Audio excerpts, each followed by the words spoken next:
పూర్వం ఏం చేసేవారంటే ఒత్తి అని వేసేవారు. అంటే రకరకాల కాటుకలు తయారు చేసేవారు.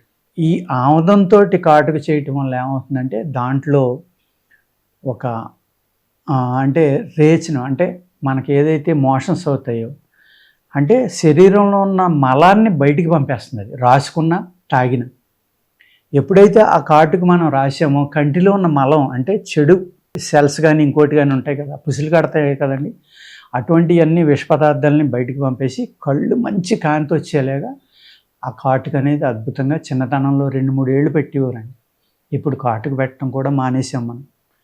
ఆ కాటుక పెడితే ఆడపిల్లలకైతే రోజు మానకుండా 10-15 ఏళ్ళు దాకా పెట్టేవారు, కళ్ళు పెద్దవి అవుతాయని చెప్పేవారు.